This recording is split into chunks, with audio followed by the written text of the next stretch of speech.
ሻሎም ሻሎም የተወደዳችሁና የተከበራችሁ ውድ ቅዱሳን ከኢትዮጵያም ውጭም ያላችሁ በመላው ዓለም ክፍላት ውስጥ ሆናችሁ ይህንን ፕሮግራም ይህንን የሊቭ አገልግሎት የተካፈላችሁ የሰማችሁ ያደመጣችሁ ያላችሁ ከነበረው ካለው ከጌታ ከኢየሱስ ክርስቶስ ሰላምና ጸጋ ይብዛላችሁ ለማለት ወዳለሁ።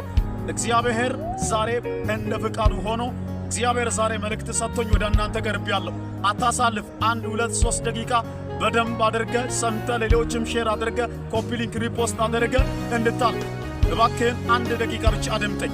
በሐዋርያት ሥራ ምዕራፍ 3 ከቁጥር 1 ላይ ያለውን ቃል ስታይ ከእናቱ ማፀን ጀምሮ አንካሳ የሆነ ሰው ከቤተ መቅደስ የማይጠፋ ዕለት በመለመን ሕይወቱን የሚተዳደር ሰው ይህ ሰውን ስትመለከቱ ብዙ ዘመን በቤተ መቅደስ ምጽዋትን የለመደ የቆየ የሆነውን ሰው እግዚአብሔር መጥቶ እንዳገኘው ምዕራፉ ይናገራል። እንዲህ ልበል ከያዘ አንተ ካላወቀው አንቺ ካላወቅሽው ነገር ኢየሱስ መጥቶ ካለህ ነገር ይፈታ።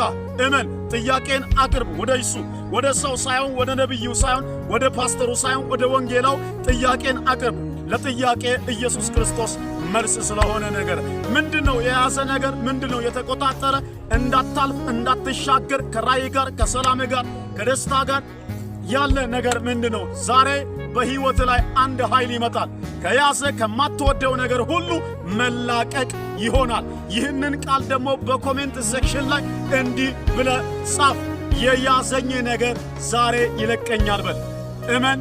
ይህንን ቃል ለሌሎች ደግሞ ሼር በማድረግ ኮፒ ሊንክ ሪፖስት በማድረግ ተባበር።